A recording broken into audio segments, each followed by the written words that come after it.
Hello student, welcome to education tutorial channel. यहाँ पे देखिए आज हम स्टार्ट करने वाले हैं रेखाएं और कोड। ये जो है ये हमारा पार्ट सेकंड है।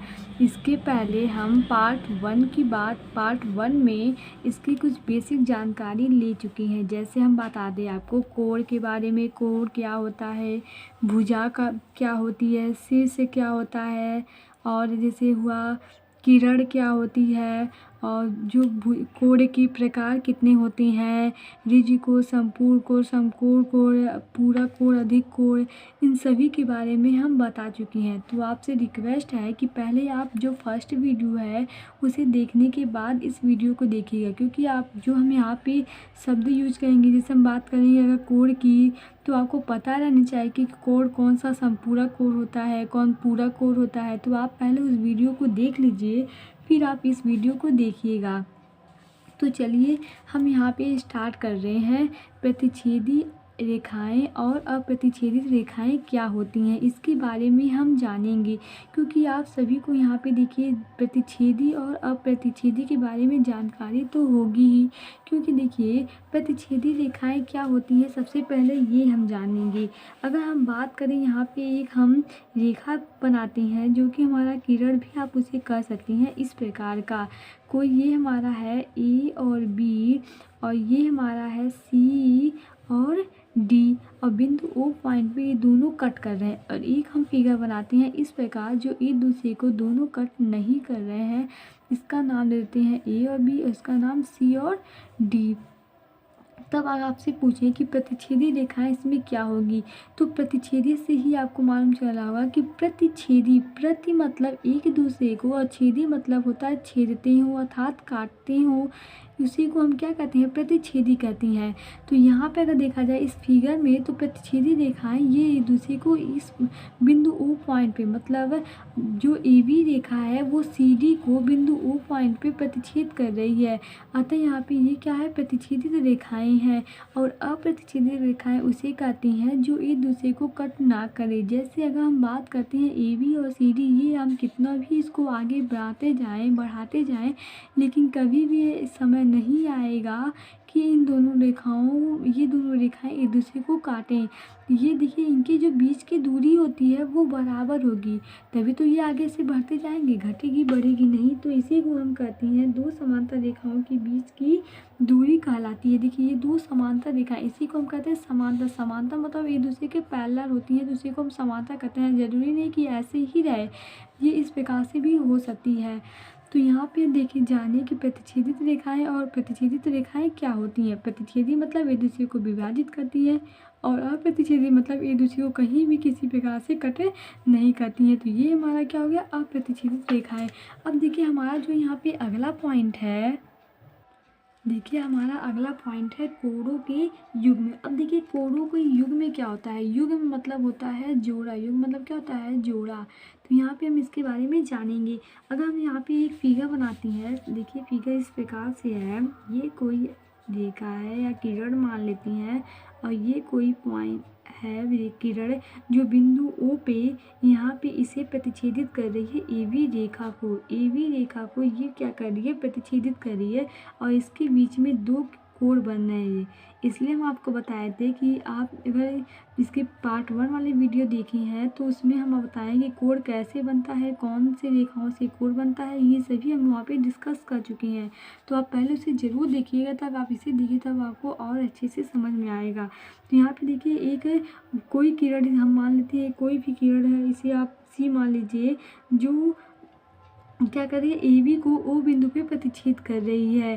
तो यहाँ पे आप समझ में आए प्रतिच्छेदी, इसलिए हम आपको पहले प्रतिच्छेदी और अप्रतिच्छेदी बताए हैं, जिससे आपको यहाँ पे ये पॉइंट समझ में आ जाए।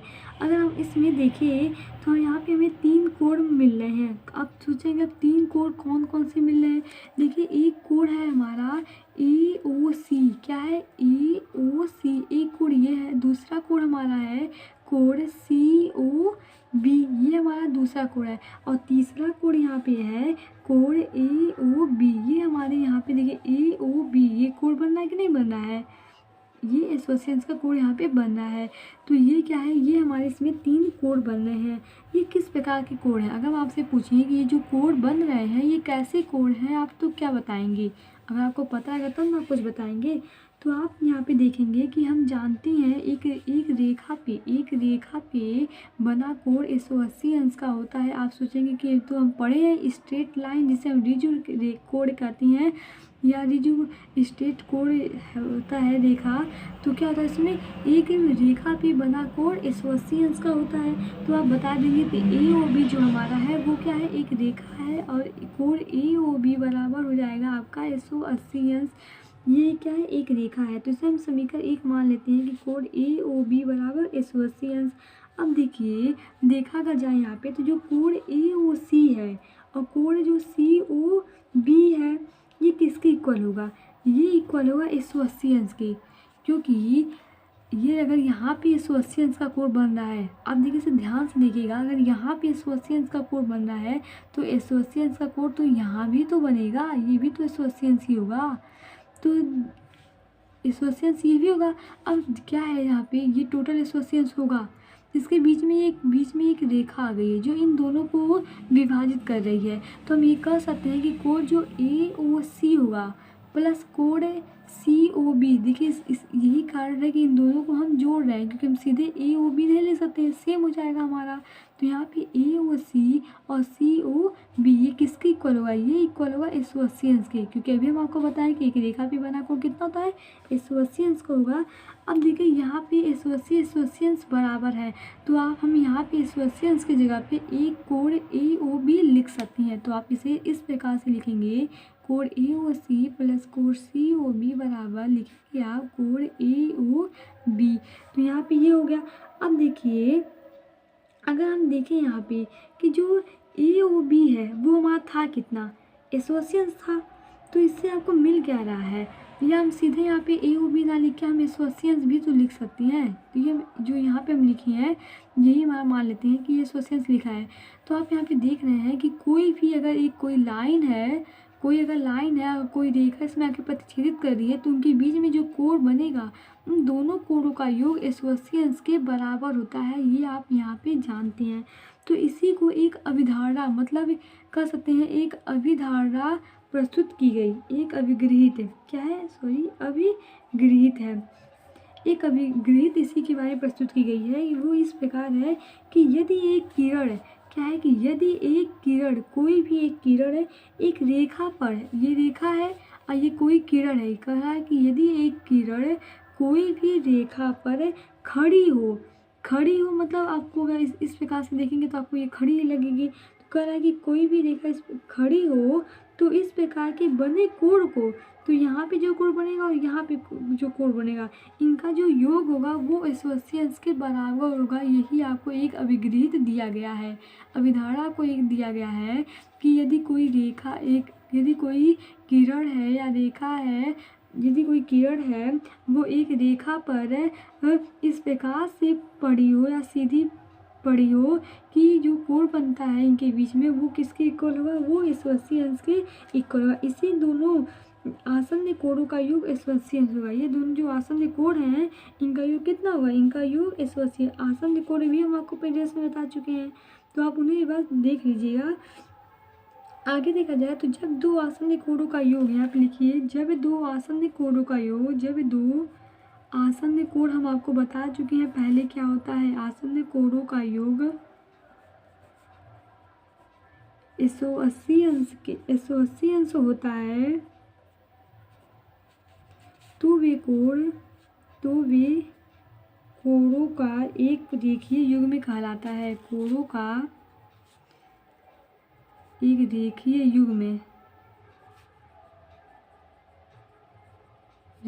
युग्म कहलाता है।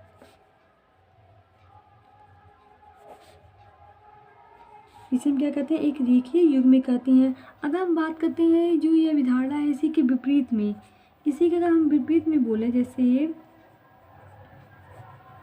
विपरीत में बोले यदि दो आसन्न कोणों का योग 180 अंश है, यदि दो आसन्न कोणों का योग कितना है, 180 अंश है, तो उनकी उभयनिष्ठ भुजाएं एक रेखा बनाती हैं, उनकी उभयनिष्ठ भुजाएं रेखा बनाती हैं।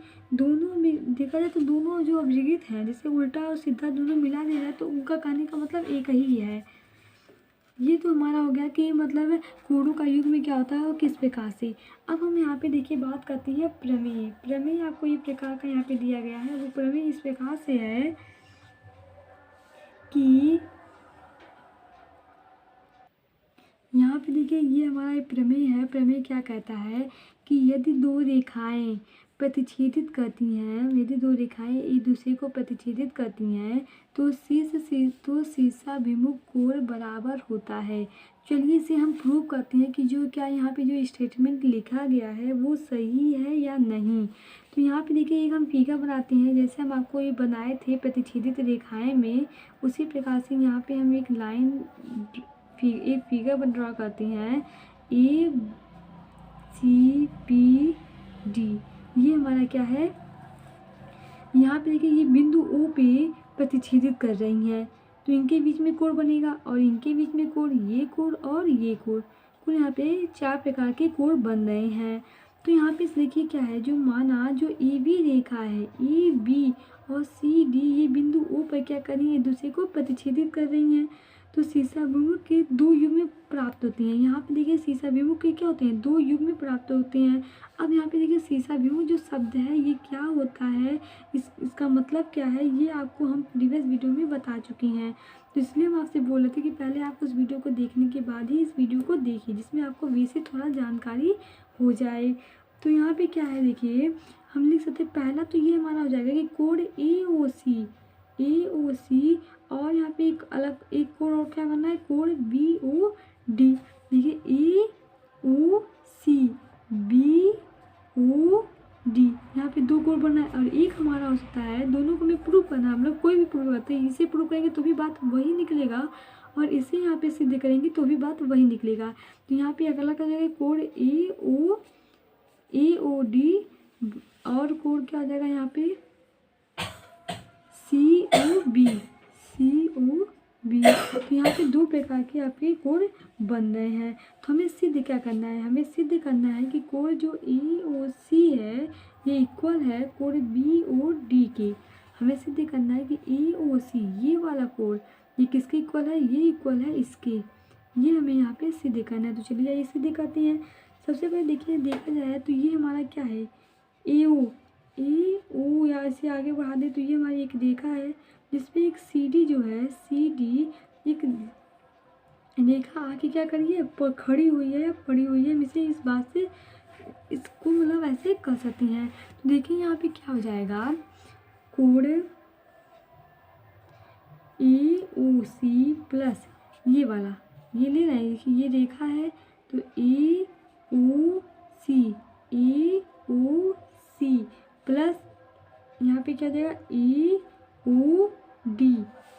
देखिए ऐसे यहाँ पे हमको दिखा रहा है, ये हमारा अगर फिगर मान ले ऐसे कोई रेखा है, ये हमारा ए है, सी है, ओ है, डी है, तो हम लिख सकते हैं ना ए ओ सी प्लस ए ओ डी। क्या लिखेंगे, प्लस ए कोण ए ओ डी ये बराबर 180 अंश, क्योंकि एक रेखा पे बना कोण 180 अंश के बराबर होता है, जो हम आपको अभी प्रूव करके यहाँ पे दिखाए हैं। अब दूसरा हम इसी प्रकार मान सकते हैं कि कोण ए ओ डी और एक ऐसे यहाँ पे दिया गया है कि नहीं, ये वाला रेखा A O D plus D O B plus कोण डी ओ बी ये भी बराबर होगा 180 अंश, क्योंकि देखिए यहाँ पे कुछ इस प्रकार से बन रहा है, ये डी है, ये ओ है, ये ए है, ये बी है, ए ओ डी ओ बी बराबर 180 अंश। ये 2 हमारे क्या मिल गए, समीकरण मिल गए। अब इन दोनों समीकरणों को अगर हम जोड़ लें या हम कर सकते हैं इन दोनों समीकरणों को, देखिए 180 अंश बराबर है, अतः इस मान को हम बराबर कर सकते हैं। ये बहुत बेसिक जानकारी है जो आपको पता है, जिसमें कुछ कैलकुलेशन नहीं रहता है, बस आप बच्चे वैसे ही डर जाते हैं कि मैम जो रेखा गणित होता है वो बहुत कठिन होता है। ऐसा कुछ नहीं है, बहुत आसान होता है, बस आपको थोड़ा सा समझने की दिक्कत यहाँ पे होती है। तो देखिए यहाँ पे 180 अंश बराबर था, इसलिए हम इन दोनों कोणों को एक दूसरे के बराबर कर सकते हैं। अगर आप देखा जाए तो यहाँ पे जो हमारा ए ओ क्या है, ए ओ डी है, वो यहाँ पे ए और डी दोनों सेम सेम हो गया। तो या तो हम इधर प्लस लाएं तो इधर माइनस हो जाएगा, तभी एक दूसरे से कट जाएंगे। तो इसे हम इस प्रकार से काट सकते हैं। तो यहाँ पे लिखेंगे कोड ए ओ सी बराबर हो जाएगा कोड डी ओ बी। ये हमारा इसके बराबर हो जाएगा, जो हमें यही प्रूव करना था। देखिए यहाँ पे लिखा है ना, ए ओ सी बराबर हो जाएगा डी ओ बी करें या बी ओ डी करें, बात दोनों सेम ही है। तो ए ओ सी बराबर है हमारा यहाँ पे डी ओ बी की। ये दोनों हमारे कोड बराबर हो गए। इसी को हम कहते हैं सीसाभिमुख कोड, जो हमसे यहाँ पे पूछा गया था। पूछा गया था कि यदि दो रेखाएं प्रतिच्छेदित करती हैं, तो यदि दो रेखाएं एक दूसरे को क्या करें, प्रतिच्छेदित करती हैं, तो सीसाभिमुख जो कोड हैं वो बराबर होते हैं। सीसाभिमुख कोड यही होता है, ये क्या होते हैं, एक दूसरे के बराबर होते हैं, जो हम इससे प्रूव कर चुके हैं। अब हम आते हैं अगला क्वेश्चन या एक्सरसाइज की बात करते हैं। देखिए यहाँ पे एक हम क्वेश्चन लिए हैं। क्वेश्चन इस प्रकार से है कि इसमें दिया गया है कि जो हमारा पी क्यू है और आर एस किरण है, ये बिंदु ओ पे प्रतिच्छेदित कर रही हैं। अब आपसे पूछा क्या गया है कि ये कोड मतलब सभी कोड यहाँ पे हमें ज्ञात करना है। जो चारों कोड बन रहे हैं, इन चारों कोडों को हमें यहाँ पे क्या करना है, ज्ञात करना है। अब देखिए दिया क्या गया है, आपको दिया गया है कि कोड जो पी ओ आर है, कोड क्या है पी ओ आर, और कोड आर ओ क्यू, ये अनुपात दिया गया है 5:7 है। ये आपको अनुपात दिया गया है। अब सभी कोडों का मान हमें ज्ञात करना है। अब देखिए ये हमारा एग्जाम्पल है, एनसीईआरटी एग्जाम्पल है, इम्पॉर्टेंट है, तो आप सब इसे ध्यान से देखिए। हम क्या करेंगे, अभी हम आपको बताए हैं कि जो यहाँ पे कोड है पी ओ आर प्लस कोड आर ओ क्यू, देखिए P O R O Q, मतलब इस प्रकार से कुछ ऐसे है। ये पी है, ये ओ है, ये क्यू है, ये आर है। तो ये कोड P O R O Q, ये किसके इक्वल है, ये इक्वल है एसोसिएंस के। अब देखिए यहाँ पे अगर हम इसमें से देखा जाए, ये वाले से पी ओ आर और आर ओ क्यू को अगर हम देखा जाए 5:7 यहाँ पे दिया गया है। मतलब हम इसे इस प्रकार से लिख सकते हैं कि कोड पी ओ आर बराबर 5/7। हमें मान किसका पूछा है, पी ओ आर का मान कितना है 5, और टोटल वैल्यू कितना है 7 5 12 गुणे 180 ये वाला। तो यहाँ पे जब आप इसे सॉल्व करेंगे तो ये आएगा 75, क्योंकि देखिए 12 कम 12, तो यहाँ पे क्या कितना 60, 12 60, 5 75, तो ये हमारा 75 पी ओ आर, जो यहाँ पे लिखा पी ओ आर, ये हमारा कितना आ गया 75। अब आप जानते हैं कि सीसाभिमुख कोड क्या होता है। सीसाभिमुख कोड होता है, अगर कोड है पी ओ आर इक्वल है किसके, इसके कोड यस ओ क्यू या क्यू ओ यस लिख सकती हैं। तो पी ओ आर अगर 75 है तो यस ओ क्यू भी कितना होगा 75 अंश होगा। अब हमें ये वैल्यू 75 ज्ञात हो गई। तो हमें क्या कौन सा ज्ञात करना है, हमें अगर ये वाला ये ज्ञात हो जाए तो ये वाला वैल्यू फाइंड हो सकता है, और ये वाला ज्ञात हो जाए तो दोनों में से कोई भी ज्ञात हो जाए तो हमें मिल सकता है। तो अगर हम देखें यहाँ पे कोड है आर ओ क्यू पूछे तो क्या हो जाएगा आर ओ क्यू। तो जैसे यहाँ पे हम लिए थे 5/12, वैसे हम आर ओ क्यू का मान पूछे तो हमारा क्या हो जाएगा 7/12, 12 तो सेम होगा क्योंकि 7 5 12 गुणे 180।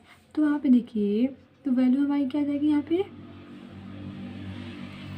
पे जब आप इसे सॉल्व करेंगे तो 15 और 12 का गुणा कराएंगे तो कितना बचेगा यहाँ पे 105, 15 सत्ते 105। तो ये हमारा जो 105 निकला वो किसके इक्वल है, कोड आर ओ क्यू, ये बराबर है, देखिए यहाँ पे आर ओ क्यू बराबर है पी ओ यस के या यस ओ पी के, कोड पी ओ यस के।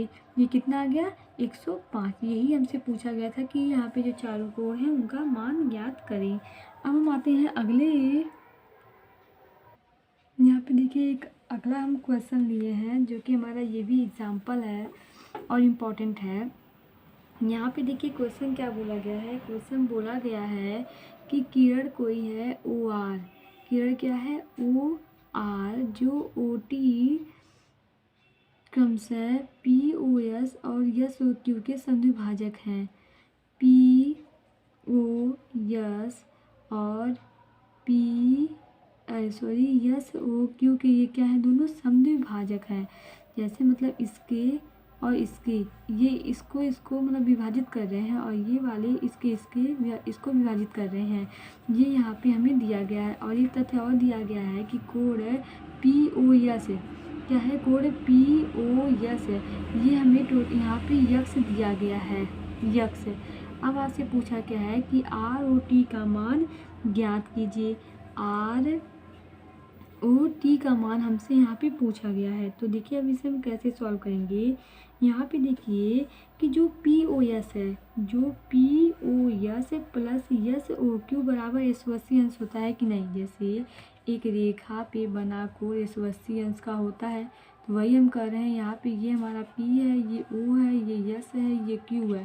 तो P O S S O Q बराबर एकसोअसी अंश। तो यहाँ पे हम लिखेंगे कोण पी ओ यस प्लस कोण यस ओ क्यू बराबर 180 अंश।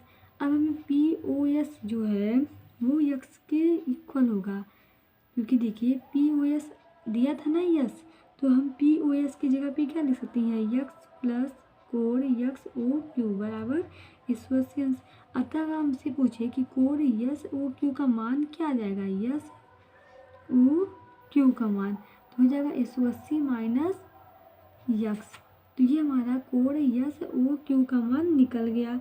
लेकिन हमसे देखिए यस ओ क्यू का मान नहीं ज्ञात करना है, हमें तो ज्ञात करना है कोण आर ओ टी का मान। आर ओ टी का मान हमसे यहाँ पे पूछा गया है।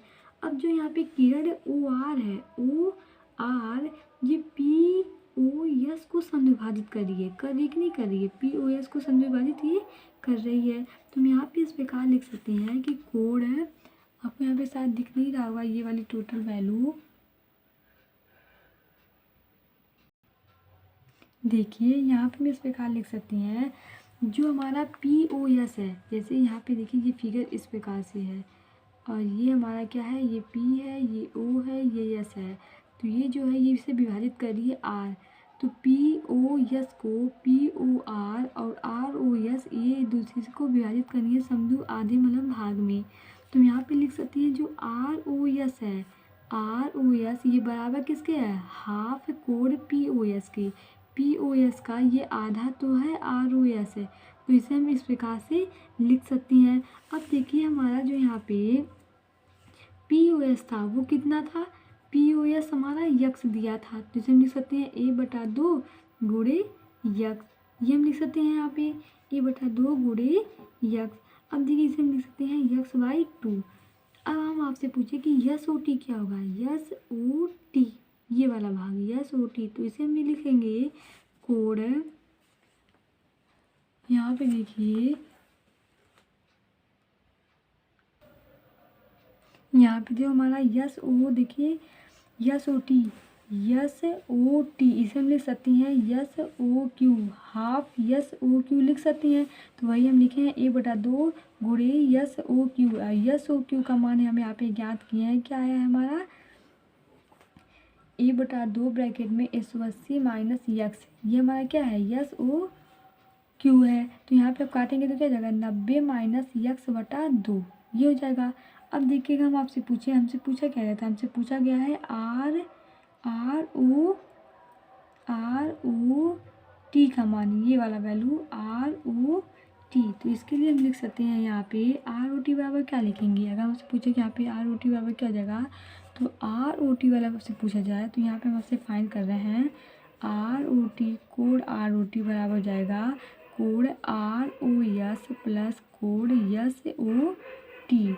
तो आर ओ एस और यस ओ टी क्या जाएगा यक्स बटा 2 प्लस 90 माइनस यक्स बटा 2, तो ये दोनों वैल्यू कट जाएगा था 90, इसका क्या आ जाएगा यहाँ पे आंसर आ जाएगा।